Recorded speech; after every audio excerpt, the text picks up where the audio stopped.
Alright, so the last 3 people we've sent from the future have failed. What should we do now? Well, I believe we should send in Agent 365. Really? Agent 365? Do we even know where he's at? Yes, we do. As a matter of fact, here he comes now. Why, hello, Agent 365. How are you?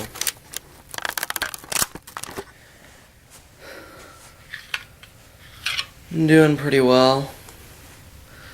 So, what is my assignment? Your assignment is to go back in time to stop all of Lex's clones from being completely wiped out. Sounds easy enough. I should be able to handle it. After all, I am Agent 365. Alright, we ready? 3, 2, 1. Well, time to go back.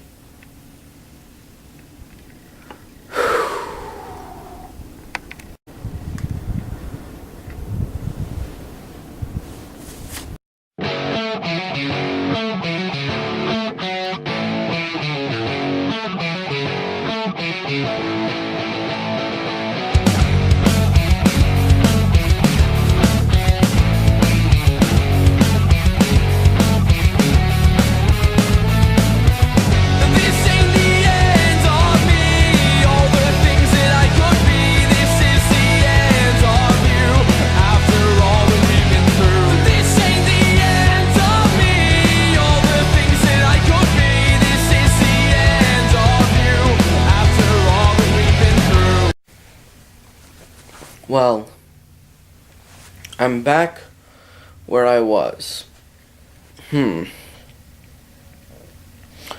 I wonder where he would be. Let me see.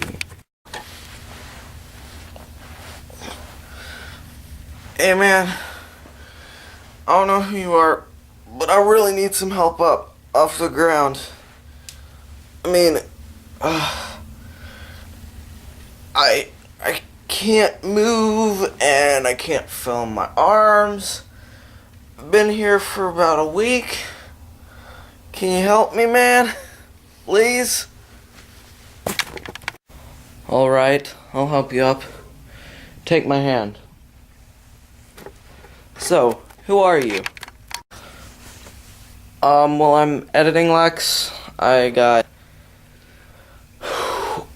attacked and then tied to a chair, and yeah, I kinda need some help. Can you help me? Sure, I can help. We need to destroy the Glove of Ultimate Power, but in order to do that, I'm going to need a team. So please, help me on my journey. Hello everyone, I'm Delexo623. Here's another video from me. So today, what we are going to be reviewing is one of my favorite Christmas films, and also one of my favorite Tim Burton films, The Nightmare Before Christmas. Now, The Nightmare Before Christmas is a stop-motion film that was directed by Henry Selick. It was produced by Tim Burton. A lot of people seem to forget that. You see, Tim Burton was working on another movie at the time. I believe it was either Batman or Batman Returns. So Henry Selick directed it, but I mean, Tim Burton came up with like the designs and the ideas, so do with that what you will. So basically the plot of this film, I'm not going to give away the entire thing like I did with The Princess Bride. I'm sorry about that. Enter an extraordinary world filled with magic and wonder, where every holiday has its own special land and imaginative, one-of-a-kind characters. The Nightmare Before Christmas tells the heartfelt tale of Jack Skellington, the Pumpkin King of Halloween Town. Bored with the same old tricks and treats, he yearns for something more and soon stumbles upon the glorious magic of Christmas Town. Jack decides to bring this joyful holiday back to Halloween Town. That was the plot synopsis. So basically, Jack Skellington is like really bored with what they're doing for Halloween because they do the exact same thing every year. It's nothing different. It's just they sing a song and then that's it. And it's like, oh hey, let's plan for next Halloween. It's like, okay, not much to plan, but all right.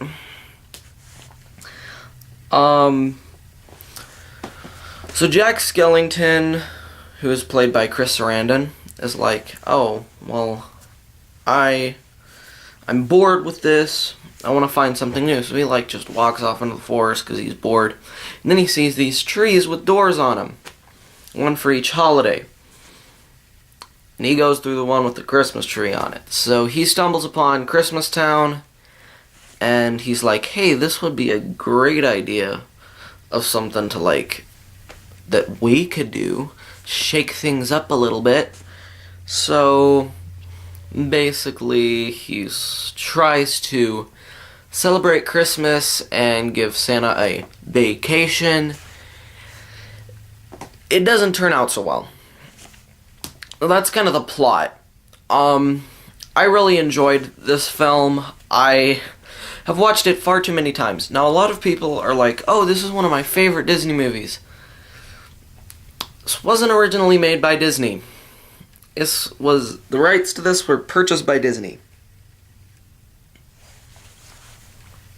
This film was actually originally made by Touchstone Pictures. And if you know Touchstone Pictures, you know they made the film. But then Disney's like, oh, this looks cool. Rebranded everything. I actually have the original film with the Touchstone logo. So, ha. So the direction in this is really interesting, and I also really enjoy the stop motion. I believe it is a medium that this really deserved to be told in, and I just believe that this film is really enjoyable. So let's get into the characters. Alright, so, editing Lex. We have to find our next member of our, how did you put it, RPG party? We need to find our next member of our team. Oh look, here's somebody over here.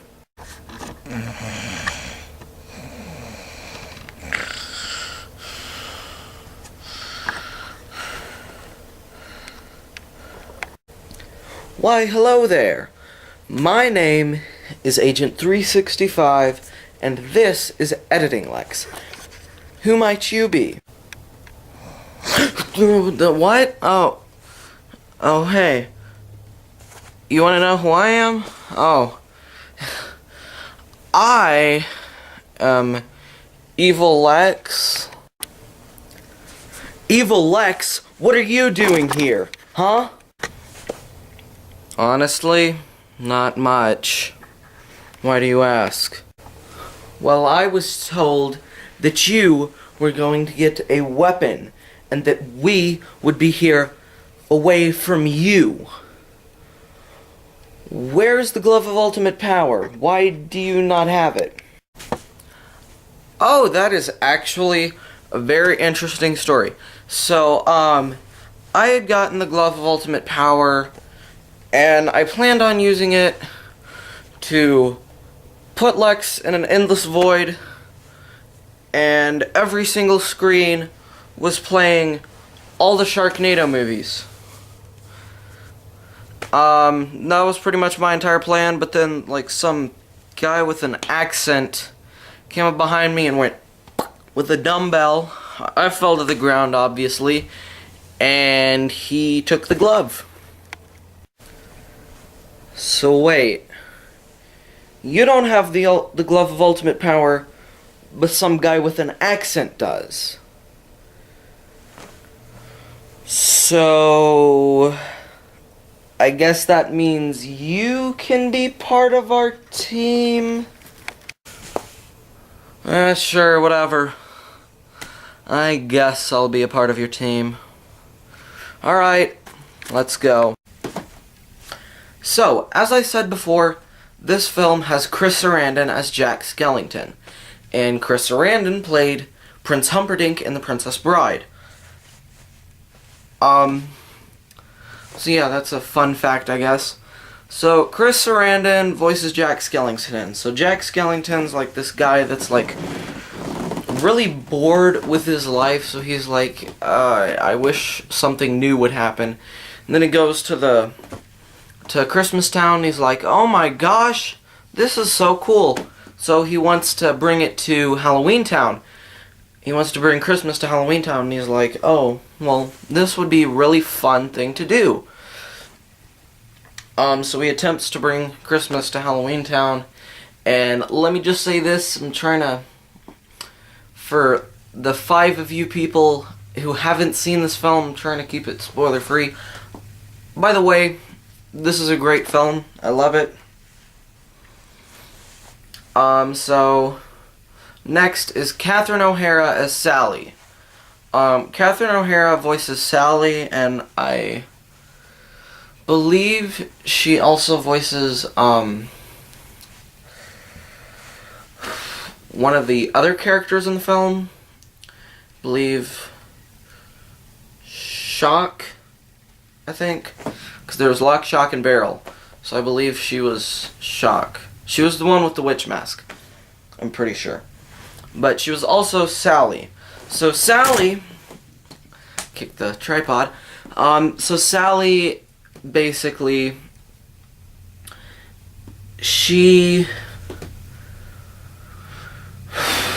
I don't really know how to explain this. So Sally's character is like sort of Frankenstein's monster kind of thing, but she's like kind of normal, and she does not want to be all cooped up in the lab where she was created, so she like always tries to go out and do stuff, and she like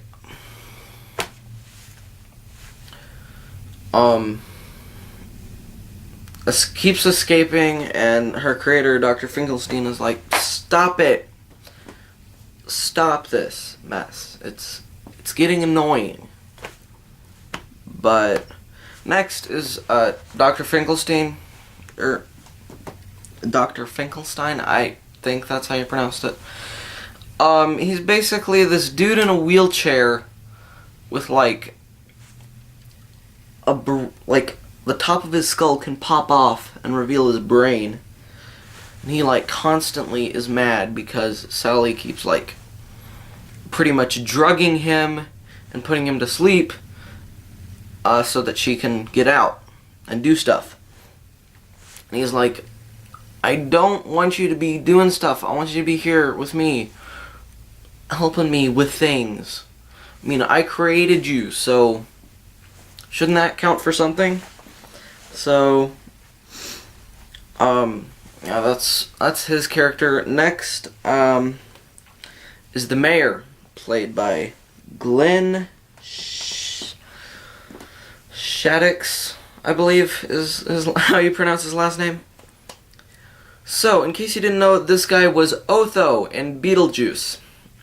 And I feel like if I ever reference him in another film, I'm just gonna call him Otho. So he was Otho in Beetlejuice. He did a really great job in that, and he did a good job here.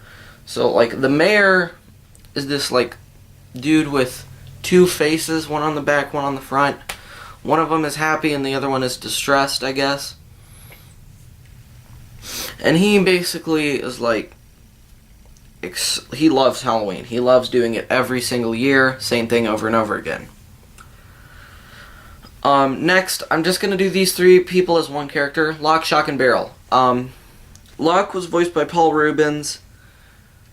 I think Catherine O'Hara voiced one of the other ones, and don't know who voiced the third one.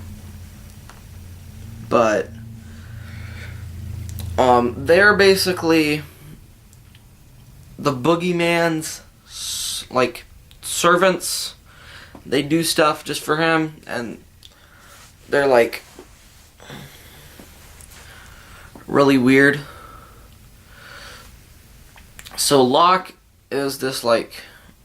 Lock, Shock, and Barrel are basically just trick-or-treaters, pretty much.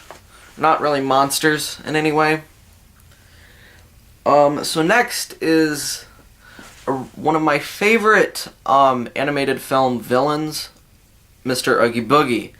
Basically, he is the boogeyman, and he's like this sack, this like green sack, like burlap, I guess, that's filled with bugs. And he is a pretty spooky villain, let me tell you. Basically, like, when Jack described Christmastown, he described Santa as this, like, ruler that was red, and, like, basically described him as kind of a monster. And then when the boogeyman sees him, he's like, "What is this thing? This looks nothing like what I was told." And he basically is like,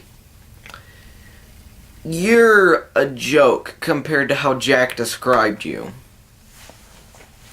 And basically kidnaps him and plans on just straight up killing him for no reason. Next is Santa, played by Edward Ivory. He is one of my favorite characters in this film. Just some of his, like, remarks, he is sort of like, "What is this place? It's weird, it's creepy." And then he just straight up tells Jack, "You can't steal Halloween. Also, you should have been listening to Sally. She was telling you this plan was going to fail. She's the only person that has any logic." It's not how his exact line went, but that's pretty much how it went. So that's pretty much what I wanted to say.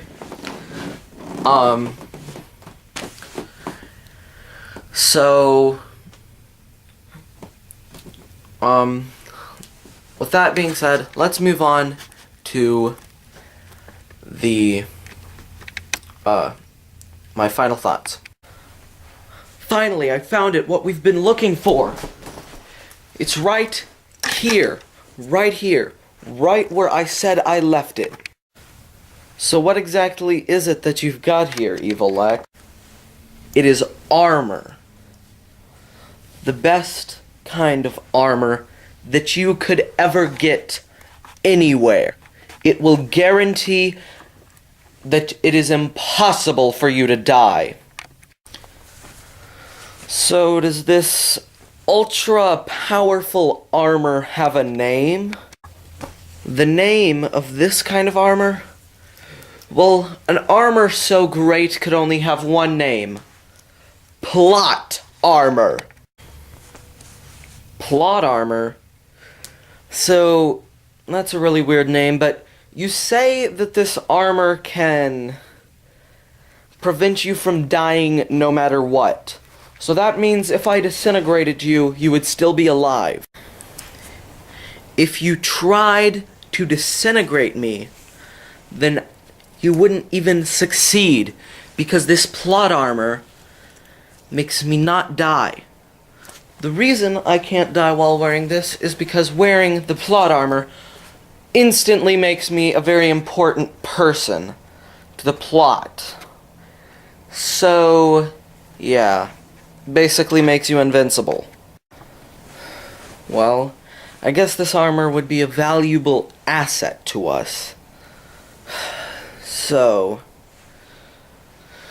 how many other people would you say we need? Well, maybe 1 or 2 people, if we really need any other people at all.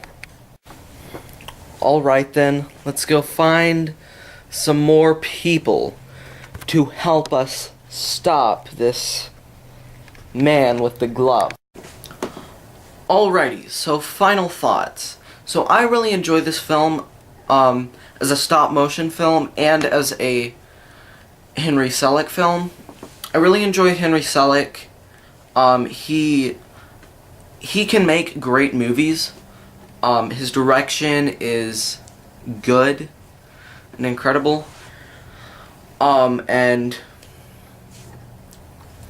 this film captures a really creepy atmosphere, which is something that I believe stop motion can help with a lot. Like, some of my favorite animated movies are stop motion, and some of my favorite stop motion movies have a creepy atmosphere to them. Now, you can make a stop motion movie without a creepy atmosphere, like Fantastic Mr. Fox, or, I don't know, something else. But if you're having a creepy atmosphere, stop motion makes it all the better. Such as Coraline, which I have already reviewed on this channel. So, this is going to be my last video for 2018. I will see all of you in 2019. I hope you guys have a happy new year, and I will see you in the next video. This is Alexo623, signing off.